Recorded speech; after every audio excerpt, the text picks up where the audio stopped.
Local 5 meteorologist Brandon Lawrence here. I am very excited to have an opportunity to speak with astronaut Peggy Whitson about her next mission to the International Space Station, which we refer to as ISS. Now, Peggy is a 22-year veteran of NASA and actually served as the first female commander of the ISS. Peggy, thank you so much for joining us. I'm very pleased to be chatting with the folks in Iowa today. It's really important to me because Iowa's my hometown and my background, so happy to chat. Wonderful, and we are, of course, so excited to talk to you a little bit about your life as an Iowan and your career. I do want to talk first about your mission. Of course, you're gearing up for a new private mission to the ISS with Axiom Space. Can you explain a little bit about what this mission is about? Absolutely. Our mission includes private astronauts and government astronauts to conduct a series of experiments, more than 20 experiments. We're very excited about the scientific research and the outreach for STEM education that we're planning for the mission. So it's very exciting. It's in some ways like a very short mission. I would compare it to, maybe a shuttle mission where our objectives are science and outreach. We'll be arriving on a SpaceX Dragon, so we'll launch and dock to the station. We've trained in the SpaceX Dragon as well as the International Space Station to be able to perform and conduct our experiments up there. That sounds so exciting, and you touched on this a little bit, but how would you say this mission is different than, say, other ones you've been on before? Well, as a government astronaut before, it was, the focus was whatever NASA's priorities and focus were for a given mission. I had the pleasure of being part of some of the International Space Station assembly and also conducting a number of different scientific investigations while I lived up there for over 665 days. So it gave me a lot of time to be a part of that 23 plus year legacy of the International Space Station. But space is changing these days, and commercial entities are building up and becoming more important in our expansion of space and the humanity's expansion into space. And so I'm really excited about being a part of this commercial endeavor to change a bit of how we approach going into space and providing access to more and more people and governments to space. So when you first heard about this particular AX2 mission, of course, like you said, it provides you a whole different experience. What was it that made you say, I think this is a good fit? Well, I have worked with some of the primary key members of the Axiom Space mission. Some are former NASA employees who have worked on the International Space Station, and they provide a good legacy and knowledge of how to change and optimize our new space station, the Axiom Space Station, which we hope to launch the first module in late 2025. And so with that experience and with these new innovative engineers, it has been really exciting for me to work and plan for that future space station, building on what we learned from the International Space Station and making something new as we continue space exploration. But what actually really drew me in was the idea that we would use the platform, the Axiom Station, as a platform for biomanufacturing and processing and continued research in space. And being a little bit of a science geek, that has a big appeal to me. Obviously, this is no small feat, doing something like this. Can you give us an idea of what sort of preparation and training you've been doing to get ready for this mission? Yes, we've been training. My pilot and I were training, John Schaffner and I trained as backups for the AX-1 mission. And now we are the pilot, and I'll be the commander of the Dragon vehicle that will take us to the International Space Station. So we've been training for a little over 2 years now together.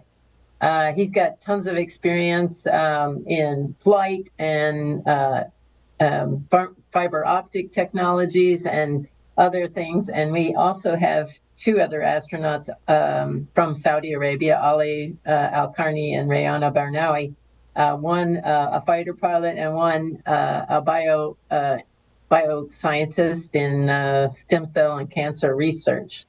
Our training specifically for this mission was done not only at SpaceX, but also at NASA for the International Space Station activities, and the European Space Agency and the Japanese Space Agency as well. We also did things like centrifuge training to practice the G-forces of the launch and entry.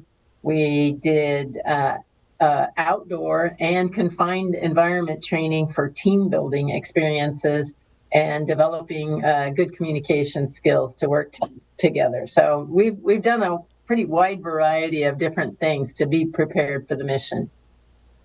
You are the first female commander of the ISS and the first female non-military chief of the astronaut office, and now you will be the first commander of a private space mission. So what does it mean for you to be able to provide representation for young girls who might be interested in science or STEM fields?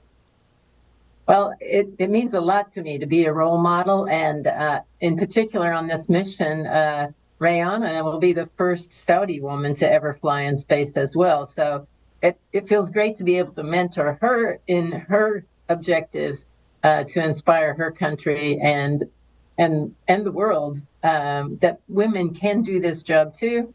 And it's just meaningful to me to be able to have young people aspire to do something they maybe did not realize they could. This interview is especially exciting for us because not only are we talking to you about your journey that's coming up, about what it means to you to represent young girls and women in the STEM field, but also you are from Iowa. And can you talk a little bit about how being from Iowa has shaped your career?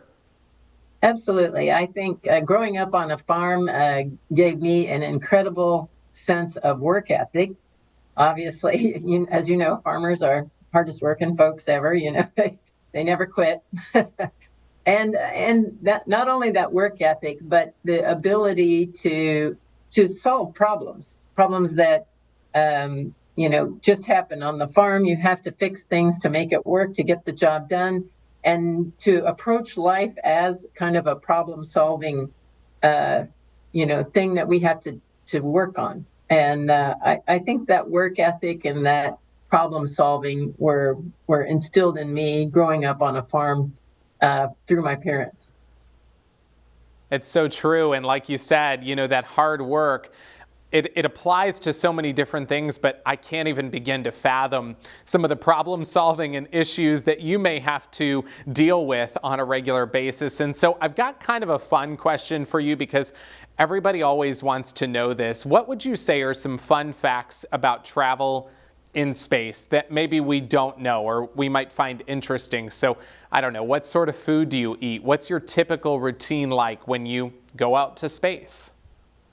Well, the food selection is somewhat limited. We have rehydrated food and what we call MREs. They're like military rations, but they're specially designed for space with lower salt levels, et cetera. So the food actually after, a few months in space can get a little boring. But I always found that chicken fajitas were good throughout. So 665 days and I could eat chicken fajitas. It was not a problem.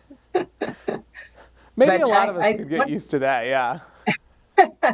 Yeah, and there's lots of really interesting things about being in space. If you think about it, we're traveling at 17,500 miles per hour, which makes us going around the Earth about once every 90 minutes.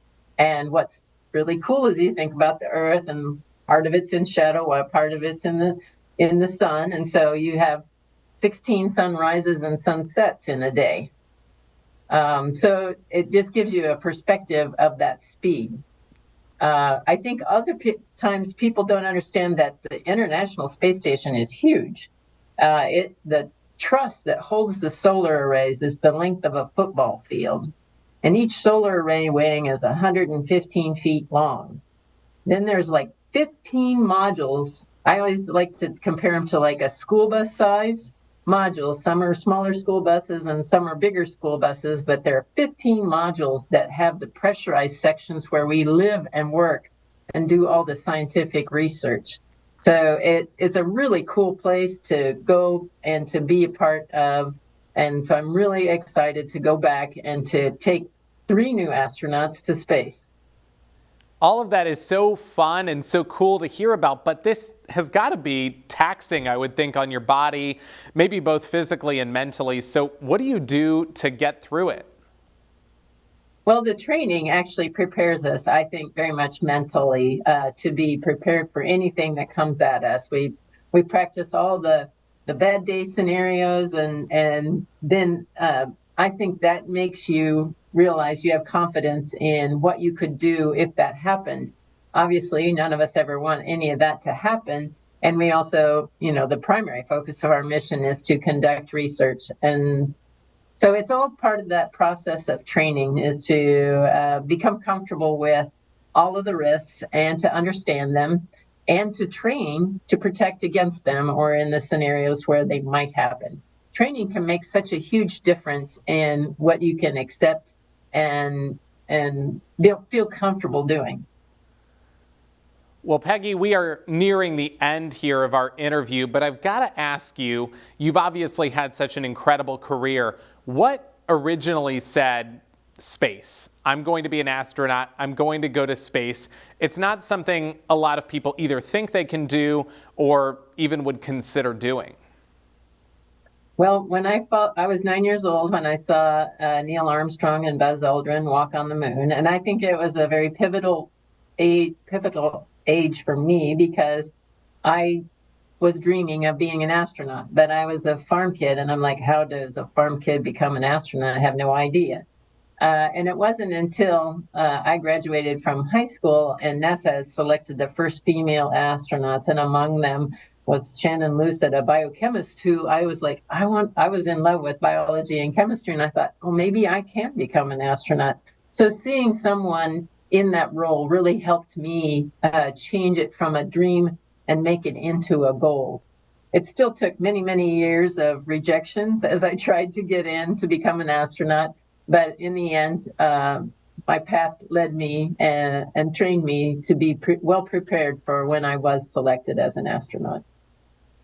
I've got to ask this too, maybe just for my own knowledge or my own curiosity.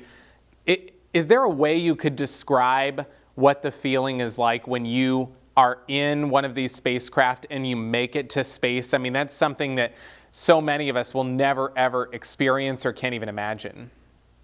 It's exhilarating. It really is. So it's hard to explain how special the moment is, the first view of the Earth.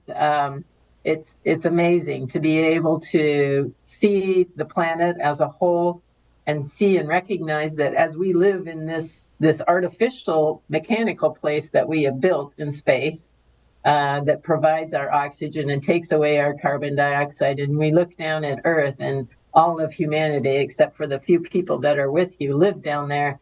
It gives you a sense of, what I like to think of as spaceship Earth, because all of us live in the spaceship that provides our oxygen, takes away our carbon dioxide, protects us from the radiation, and gives us a relatively normal environment, although sometimes it can be kind of cold in Iowa. It is pretty cold here. It's so exciting to hear what it's like, and gosh, something I imagine so many of us wish or dream of, wish that maybe someday we could experience it. Peggy, I want to thank you so much for your time. Really quickly, can you remind us of just the exact details of the mission? When does this get underway? Well, our current official launch date is no earlier than May 8th, and from Florida. So we're interested in. We have launch dates lined up after that. Obviously, launch is always dependent on the weather, and you guys will keep track of it for us, I'm sure, but we're hoping for great weather on launch day. I am going to do my best. We appreciate you.